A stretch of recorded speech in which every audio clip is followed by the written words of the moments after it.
In this second of a series of videos on Frankenstein, the first explored the characters of Victor and the monster, I'm going to look at three key themes within the novel: ambition, death, and education. Desperate to acquire an even more detailed insight into these key themes and to think about alternative quotations which you might memorise and use in your exam, stay tuned. This is Schofield on Shakespeare.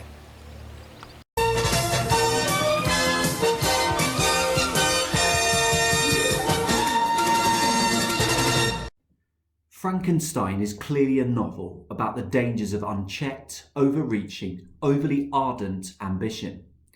At the end of my first video, I suggested that in some ways the novel ends like a Shakespearean tragedy, citing the number of people futilely killed and the overall sense of waste. In a different way, I wonder whether the unusual structure allows another insightful comparison to be made. Let's just recap this structure. It starts conventionally enough with Walton's letters to his sister about himself, before becoming more complicated with Walton then writing down Victor's story as told to him, but using the first person. A further layer is added when we have Victor narrating the monster's narrative again in the first person, which in turn is written down by Walton. One effect of this structure is that it allows multiple stories to be told, which may be intertwined, such as Frankenstein and the monster, or may indeed be essentially completely separate, such as Frankenstein and Walton. The author can then consolidate or develop key ideas across the different narratives, potentially resulting in stronger, more compelling thematic messages. Isn't this what Shakespeare does in King Lear, for instance? In this tragedy, the parallel stories of Lear's relationships with his problematic daughters and Gloucester's with his sons helps illustrate what the consequences can be when a parent expects blind, dutiful obedience from a child, but doesn't actually treat them particularly well, or even seem to respect them as individuals. And to return to Shelley's text, the fact that both Walton and Frankenstein are extraordinarily ambitious, which in one case results in futile failure, Walton, and in the other results in death and devastation, Frankenstein, enables the author to emphasise more strongly the perils of unchecked, unnatural aspirations. Let's look more closely at the particular ambitions of these two men. Walton is an explorer and has embarked upon a voyage to reach the North Pole, which, bafflingly, he speculates may not be a seat of frost and desolation, but rather a region of beauty and delight. However, Shelley's imagery at the very beginning of the novel hints not only that his ambitions may be unrealistic, but also that he is somewhat naive and immature to hold them. He writes to his saintly-sounding prim and proper sister, "I shall satiate my ardent curiosity with the sight of a part of the world never before visited.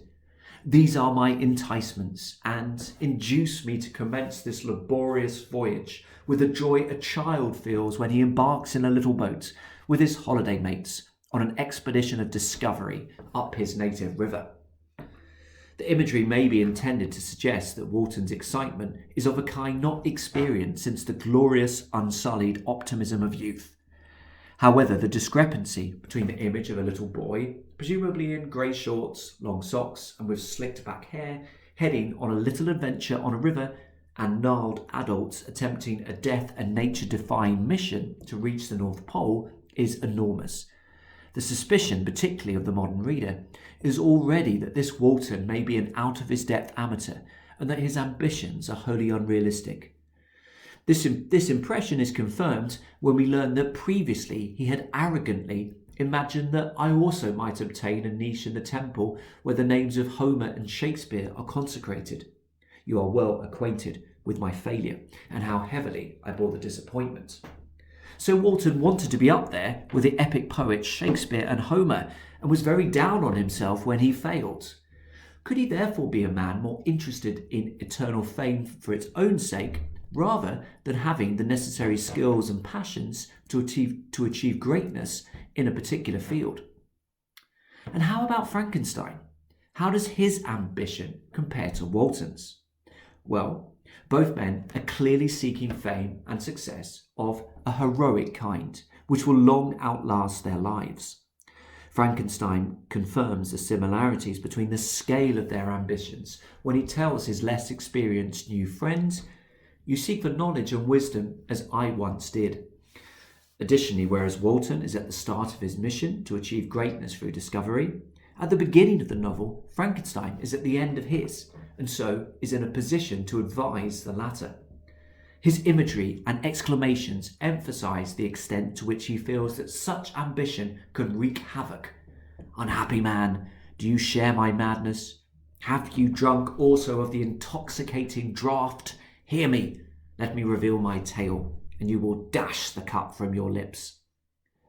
The metaphor intoxicating draught suggests that those entranced by the prospect of eternal fame, those obsessed by the idea of pushing the boundaries of existing knowledge, can also quickly get unsteadily carried away. When under the influence of alcohol, our ability to make clear, rational judgments can be impaired. We can feel excited and more likely to euphorically consider ideas which, when sober, we would dismiss as foolish or unattainable. Thus here Frankenstein is suggesting that excessively ambitious human beings can act irrationally and in a way which they may well regret during the metaphorical next morning. The strength of his abhorrence towards excessive ambition is seen through the urgency of his imperatives. "Hear me, let me," and the violent verb dash, which suggests that he feels great force is figuratively required to enable the overly ambitious to come to their senses. It is clear that Frankenstein is far more skilled than Walton. One is a lauded scientist, and the other a failed poet wannabe explorer. Thus there is an argument to suggest that we can empathise more with what happens to the former, for at least he had something to be ambitious about in the first place. Whereas Walton's comparative lack of skill, or at least ridiculously unattainable ambitions, is seen in his failure to emulate Shakespeare and Homer. Frankenstein's expertise and aspiration is seen in the fact that the first, and subsequently only, creature he brings life to mirrors the human form rather than that of a simpler organism. He tells Walton, "I doubted at first whether I should attempt the creation of a being like myself or one of simpler organisation. But my imagination was too much exalted by my first success to permit me to doubt of my ability to give life to an animal as complex and wonderful as man." Frankenstein has the skill and ambition to go straight in at the top, and it is surely his failure to build up gradually towards creating a human-esque creature which results in him being so ill-prepared to deal with the consequences of his actions. So Shelley is not just implicitly criticising excessive ambition, but she is highlighting the perils of ambition and procedures which have not evolved naturally and systematically over time. Frankenstein has leapt immediately to animating the most complex of organisms, and in doing so has entirely neglected key principles of scientific discovery, in which each stage builds carefully and slowly upon previous knowledge acquired, with plenty of time allowed for reflection and evaluation. If he had first animated a dog, say, and found the moronic creature snapping at his heels the whole time, he might well have thought twice about going up a level to play with humankind. It is his sloppy failure to adhere to scientific principles, fueled by his manic ambition, which increases the chances of him being unable to deal with his newly animated, needy creature. So Victor's ambition is excessive and contributes to him not bothering to adapt a systematic, step-by-step approach to his scientific endeavours. His ambition also regularly makes him ill. At the end of chapter 4 from volume 1, in which Victor describes his obsessive, solitary life as he comes closer to achieving his ambition of creating life, he reveals, "Every night I was oppressed by a slow fever, and I became nervous to a most painful degree. The fall of a leaf startled me, and I shunned my fellow creatures as if I had been guilty of a crime." The simile is apt. It is because Victor is guilty of a crime that his natural body is reacting and boiling against him, making him ill. By attempting to emulate nature or God, depending on your religious perspective, Victor is guilty of the heinous crime of assumption, of attempting to break down forbidden barriers. Shelley shows us that it isn't just Victor's own family who would implicitly react with horror at his transgression, but his own inner conscience and human frame. As he nears the completion of his fiendish project, it is no wonder that his health fails him and he feels guilty without quite knowing why. To sum up this exploration of the theme of ambition, Shelley's multiple narrative structure helps emphasise more strongly the perils of unchecked, unnatural aspirations. Both Walton and Frankenstein's ambitions stem from a desire to be immortalised, to move beyond the mundane and commonplace routines of ordinary human existence. However, crucially, whereas Frankenstein does have the skill to complete something extraordinary, the signs are that Walton may not. The novel begins with Frankenstein already having realised the evils of excessive ambition, and so he is in a position to advise his susceptible counterpart, who has not yet ruined his life, and those of his sailors through his ambitious enterprises. Finally, it is also clear that excessive ambition, particularly those which break fundamental boundaries between man and nature, can result in serious illness. Next theme to explore, death. By the end of the novel, Victor Frankenstein is himself, thankfully, dead, and he has, directly or indirectly, depending on your perspective, caused the deaths of countless others, including Justine, his brother William, his sister cum wife, Elizabeth, his best friend Clerval, and his father. But the early stages of the novel recount a death for which, remarkably, he cannot be held responsible at all, and it is perhaps Frankenstein's reaction to this death which is most telling. As seems to be the case for the majority of the women in the novel, e.g. Elizabeth, Justine, and the woman like Clerval, Frankenstein's mother dies a self-sacrificial death due to her selfless feelings of love for another. Elizabeth contracted scarlet fever, a highly contagious disease, and, against medical advice, Frankenstein's mother insisted on looking and tending for her. As is often the case with these things, e.g. owners going in to rescue drowning dogs from lakes, only to drown themselves, with a dog emerging later, a little tired and wet, but with tail wagging, Elizabeth got better, but Frankenstein's mother caught the disease and subsequently died. Here is what Frankenstein tells Walton about the nature of grief. The time at length arrives when grief is rather an indulgence than a necessity, and the smile that plays upon the lips, although it may be deemed sacrilege, is not banished. My mother was dead, but we had still duties which we ought to perform. Whilst the maxim may be true, death is a part of life, and we do need to move on at some point. Frankenstein's language seems somewhat smug and characteristically self-satisfied. The abstract, generic ruminations about grief and smiles seem pompous, as seen in nouns such as indulgence and sacrilege, and allow Frankenstein to philosophize grandiosely about death in general terms, thus ensuring he can quickly return to getting on with and enjoying his life. Perhaps this is a little harsh and influenced by later events and reflections. But nonetheless, I do feel these lines give a valuable insight into Victor's character and typical reactions to death. Yes, he feels sad for a bit, but he is quick to move on and focus on the one thing which interests him more than anything else: himself. Within my section on ambition, I talked about the effect of Shelley's use of a parallel narrative in which both narrators, Victor and Walton, are equally ambitious. I wonder whether there are also parallels that can be drawn between the deaths that occur within Victor's family and that of Justine's. In chapter 6 of volume 1, in a letter to Victor, Elizabeth reveals that the systematic, premature deaths of Justine's siblings result in her mother feeling guilty for her treatment towards her over the years, which contributed to Justine moving away to live with the Frankensteins. Elizabeth writes to Frankenstein that the conscience of the woman was troubled. She began to think that the deaths of her favourites was a judgment from heaven to chastise her partiality. Justine's mother, however, is unable to consistently repress her irritation at her sole surviving daughter and eventually dies following perpetual fretting. Could it be argued that Shelley is making a general point about the potential consequences of neglectful, undutiful parenting? Both Frankenstein himself and Justine's mother are wholly inadequate parents. Both the creature and Justine are effectively forced to make a new life for themselves away from their natural habitats.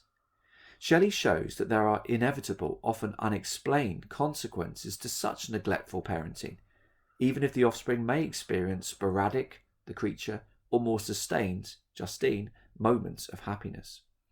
The widespread destruction caused by the neglected monster, and, in a different way, the apparently arbitrary deaths of all of Justine's siblings seem to point to a universe which doesn't take kindly to those who challenge the natural order of things by failing to fulfill their duties as parents. So Victor's reaction to his mother's death gives an insight into his own self-absorbed character, whilst the death of Justine's siblings, and subsequently her mother, hints that neglectful parenting may have horrendous consequences. However, it is fitting that Victor's decision to peer at, prod and surround himself with dead bodies as he works to discover the secret to bestowing animation upon lifeless matter ultimately leads to even more death. In chapter 4 of volume 1, the disgusting description of Frankenstein's filthy laboratory and the items he has to collect makes it clear how he has debased himself with his solitary, unhallowed, evil quest to create. I collected bones from charnel houses and disturbed with profane fingers the tremendous secrets of the human frame. I kept my workshop of filthy creation. My eyeballs were starting from their sockets in attending to the details of my employment. Victor's language makes it clear that he now recognises how wrong he was to meddle with death, whilst the verb disturb suggests that he knows that his decision to investigate the process of life through dead bodies was unwelcome and disruptive. It is the adjective profane, used to describe his fingers, which is most revealing. By rummaging through bones, poking dead hearts and feeling corpses, Victor is acting in a disgracefully disrespectful way, not just towards the memory of that dead person, but also towards God, the creator of life. Such actions are immoral and offensive. No wonder that his eyeballs figuratively wanted to pop out after witnessing such unnatural and horrifying actions. There is no suggestion here that the end justifies the means, that, in the name of science and future knowledge, Victor is justified in acting as he does. Instead, the overall sense is of filthy debasement, and that no long-term good can come from such disgusting, morbid probing. This is ultimately shown to be the case. In spite of Victor's creation showing initial potential for benignity, Victor's parental neglect and the unnaturalness of a creation composed entirely of various dead body parts combine to result in further deaths and the devastation of an entire family. The timing of not just death, but also those chosen by fate or God or whatever cause you decide to assign to stay alive, can be unfair, random, and illogical. Following his discovery of Clerval's body in chapter 4 of volume 3, Victor reflects on how puzzling it is that he is still alive, in spite of everything his body and mind has suffered. Death snatches away many blooming children, the only hopes of their doting parents. How many brides and youthful lovers have been one day in the bloom of health and hope, and the next to pray for worms and the decay of the tomb? Of what materials was I made, that I could thus resist so many shocks, which, like the turning of the wheel, continually renewed the torture? Just as his general observations about the nature of death and grief allow Victor to speedily resume a relatively carefree, me-first existence in chapter 3 of volume 1, so here his generic, accurate reflections about the randomness of death have a similar effect. His personification of death allows him to play down his own culpability. It is death snatching away children, rather than his own evil actions resulting in the deaths of all of his family. Note also that Victor cannot resist shifting the focus back to his own pain and suffering. Look at the repeated first-person pronoun in "of what materials was I made that I could thus resist." However, the discerning reader is likely to be relatively unsympathetic to these cries for pity and compassion, coming as they do from an immoral meddler with dead bodies, and indirectly a murderer. Thus, the language Victor uses when referring to death confirms the impression we have of him, someone who rarely takes sufficient responsibility for his actions and instead demands an exhausting, inappropriate amount of empathy for his subsequent suffering. To sum up this section exploring the theme of death, Victor's reaction and language used following the deaths of his mother and Clerval sum up his pathetic self-absorption, although there is some truth in his quasi-philosophising, i.e. that we do need to move on from grieving for death at some point, and that the random timing of death, or indeed staying alive, can be cruel. On reflection, Victor recognises that his time spent amongst dead bodies was both morally inexcusable and terrible for his physical and mental health. And Shelley shows us that the ultimate consequences of such morbid absorption is even more death. Finally, through the strange deaths of Justine's siblings and her mother, Shelley may be drawing a parallel with Victor's treatment of his own creation. Could neglectful parenting regularly result in devastating consequences?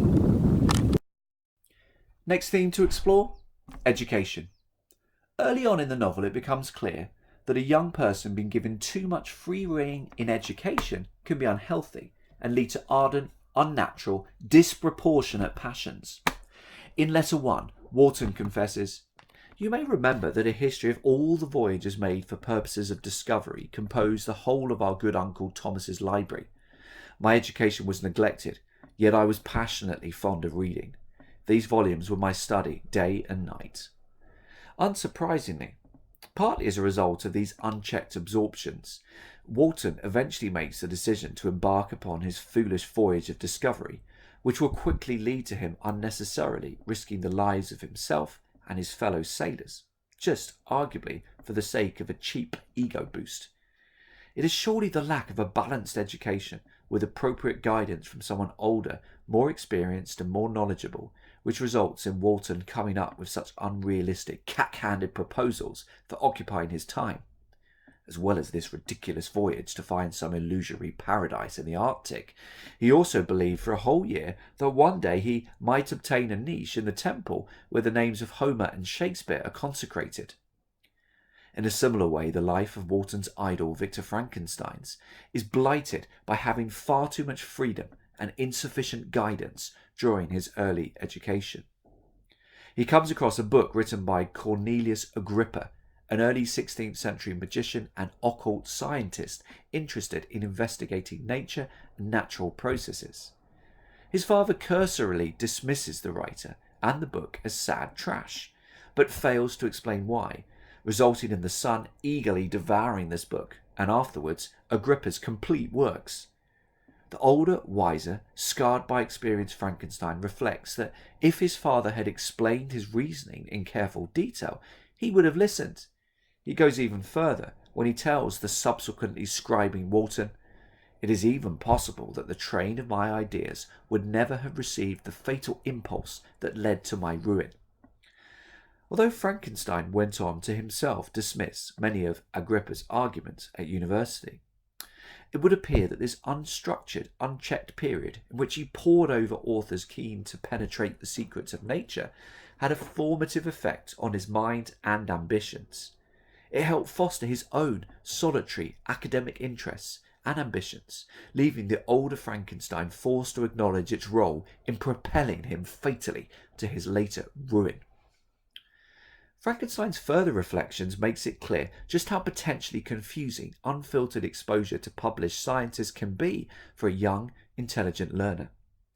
He reveals, "I was occupied by exploded systems, mingling like an unadept 1,000 contradictory theories and floundering desperately in a very slough of multifarious knowledge, guided by an ardent imagination and childish reasoning."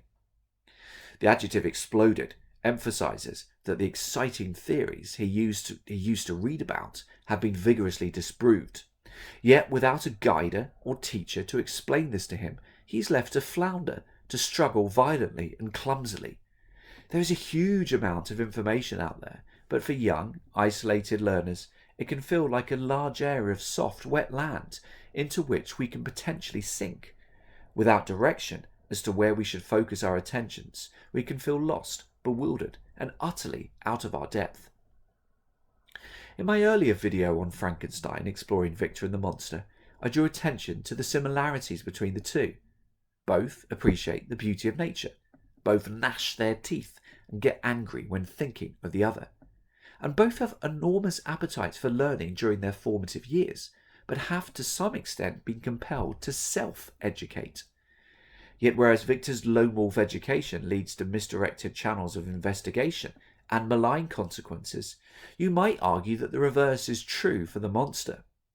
In Chapter 5 of Volume 2, he hears Felix instructing Sapphi on Volney's ruins of empires, and in general on society, which leaves him aghast at the systems of class and wealth. He tells Frankenstein about his reflections. The words induce me to turn towards myself. I learn that the possessions most esteemed by your fellow creatures were high and unsullied descent united with riches. A man might be respected with only one of these advantages, but without either he was considered, except in very rare instances, as a vagabond and a slave, doomed to waste his powers for the profits of the chosen few. And what was I? These words emphasize that human respect is earned not through an individual's actions, but by being born into a family deemed as of high class and by being wealthy. So do we need to modify the previous statement about the effect of the monster's self-education being positive? Yes, it is positive that his education has propelled him towards a truth about humans and human systems, i.e. that the class system is fundamentally unfair and arbitrary. However, for the monster, the acquisition of this knowledge can only cause misery and leads inevitably in him concluding that a being such as himself can never be accepted, can never be loved. That, due to society's prejudices, his life must inevitably be one of isolated wretchedness. His rhetorical question is heartbreaking as it dawns on him to ask, was I then a monster, a blot upon the earth, from which all men fled and whom all men disowned? So the irony is that although the monster's newfound knowledge has the potential, within the right hands, for far more good than Victor's unnatural morbid knowledge of animating dead matter, the consequences of both are the same: misery and destruction. With the metaphorical door towards society and companionship slammed into his face by both Victor's parental neglect and subsequent refusal to provide a female partner, and skewed societal values in general, the monster feels that he has no choice but to embark upon his furious, deadly quest for revenge.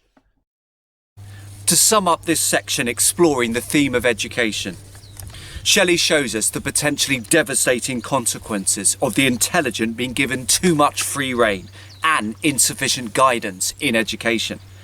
Frankenstein himself recognises that this boundless freedom within his learning played a defining role in him making the tumultuous decision to explore the processes of life and death. Shelley also emphasises just how vast the world of ideas and theories can be. Such a landscape can be bewildering for a passionate young learner, leaving them quickly out of their depth. Finally, through her portrayal of the monster, Shelley suggests that education has the potential for so much good. He learns not just about social injustice, but also about the enormous human potential for feeling. But unfortunately, due to his terrible isolation, this only leads to despair and terrible violence. Oh, hello. This has been a Schofield on Shakespeare production exploring the key themes of ambition, death and education in Mary Shelley's Frankenstein. Many thanks for watching.